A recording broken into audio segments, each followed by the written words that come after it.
سلیمان عظیم، جسے سلیمان اول سلیمان قانون ساز کے نام سے بھی جانا جاتا ہے، سلطنت عثمانیہ کے سب سے ممتاز اور بااثر حکمرانوں میں سے ایک تھا۔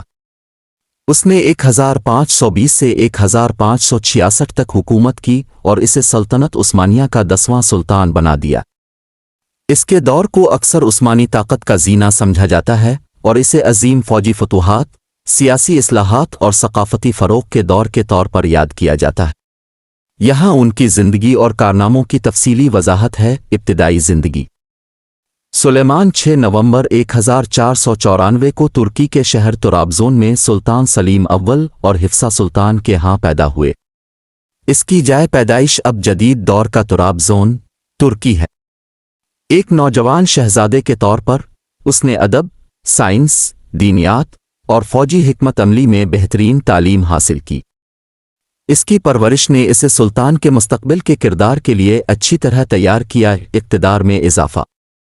سلیمان اپنے والد سلیم اول کی موت کے بعد 1520 میں سلطنت عثمانیہ کا سلطان بنا۔ اس کے دور حکومت نے عثمانی اقتدار کی توسیع اور استحکام کے دور کا آغاز کیا۔ فوجی مہمات۔ سلیمان شاید اپنی فوجی مہمات کے لیے سب سے زیادہ جانا جاتا ہے، جس نے سلطنت عثمانیہ کو اس کی سب سے بڑی علاقائی حد تک پھیلا دیا۔ ان کی چند قابل ذکر فوجی فتوحات اور مہمات میں شامل ہیں: بلغراد 1521 سلیمان کی پہلی بڑی فوجی فتح اس وقت ہوئی جب اس نے 1521 میں ہنگری کے ایک اہم قلعے بلغراد پر قبضہ کیا۔ روڈز 1522 میں سلیمان کی افواج نے طویل محاصرے کے بعد جزیرہ رہوڈز کو نائٹس ہاسپٹلر سے چھین لیا۔ ہنگری 1526-1529 سلیمان نے ہنگری میں مہمات کا ایک سلسلہ شروع کیا، جس کا اختتام 1526 میں موہکس کی جنگ میں ہوا، جہاں عثمانی افواج نے ہنگری کی فوج کو شکست دی۔ اس کے بعد اس نے ہنگری میں مزید پیش قدمی کی اور 1529 میں ویانا کا محاصرہ کر لیا، لیکن اس پر قبضہ کرنے میں ناکام رہا۔ فتح مصر 1517 سلیمان کی افواج نے اپنے مشہور جنرل ابراہیم پاشا کی سربراہی میں مصر کو فتح کیا اور اسے عثمانی کنٹرول میں لایا۔ مالٹا کا محاصرہ 1565 اگرچہ ذاتی طور پر ملوث نہیں تھا، سلیمان نے مالٹا کے جزیرے پر محاصرہ کرنے کا حکم دیا، جو نائٹس ہاسپٹلر کے پاس تھا۔ محاصرہ بالآخر ناکام رہا، لیکن اس نے عثمانی بحری طاقت کا مظاہرہ کیا۔ قانونی اور انتظامی اصلاحات۔ سلیمان نہ صرف ایک فوجی رہنما تھے بلکہ ایک مسلح بھی تھے۔ انہوں نے جو اہم قانونی اور انتظامی اصلاحات نافذ کی، ان کی وجہ سے انہیں اکثر سلیمان دی لاگیور کہا جاتا ہے۔ ان کی سب سے مشہور اصلاح اسلامی قانون کی ضابطہ بندی تھی، جسے سلیمانی ضابطہ عثمانی قوانین کہا جاتا ہے۔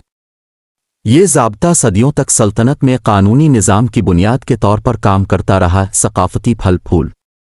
سلیمان کا دور سلطنت عثمانیہ میں عظیم ثقافتی ترقی کا دور تھا۔ وہ فنون لطیفہ کا سرپرست تھا اور اس نے علماء، شاعروں اور معماروں کے کام کو فروغ دیا۔ اس کے دور حکومت میں سلطنت عثمانیہ نے ادب، فن اور فن تعمیر میں ترقی دیکھی، جس میں استنبول میں سلیمانی مسجد جیسی شاندار عمارتوں کی تعمیر بھی شامل ہے۔ میراث۔ سلیمان عظیم نے سلطنت عثمانیہ کی تاریخ میں ایک لازوال میراث چھوڑی۔ اس کی فوجی فتوحات نے سلطنت کے علاقے کو وسعت دی اور اس کی قانونی اصلاحات نے ایک نفیس قانونی نظام کی ترقی میں اہم کردار ادا کیا۔ انہیں اکثر عثمانی حکمرانوں میں سے ایک اور عالمی تاریخ کی سب سے بااثر شخصیات میں سے ایک کے طور پر یاد کیا جاتا ہے۔ تاہم 1566 میں اس کی موت نے سلطنت عثمانیہ کی خوش قسمتی میں ایک سست زوال کا آغاز کیا، کیونکہ بعد کے حکمران کامیابی اور استحکام کی وہ سطح برقرار نہیں رکھ سکے جو سلیمان نے اپنے دور حکومت میں حاصل کی تھی۔ اس کے باوجود سلطنت اور وسیع تر عالمی سطح پر ان کے اثرات کو کم نہیں کیا جا سکتا، اور وہ سلطنت عثمانیہ اور اسلامی دنیا کی تاریخ میں ایک اہم شخصیت ہے۔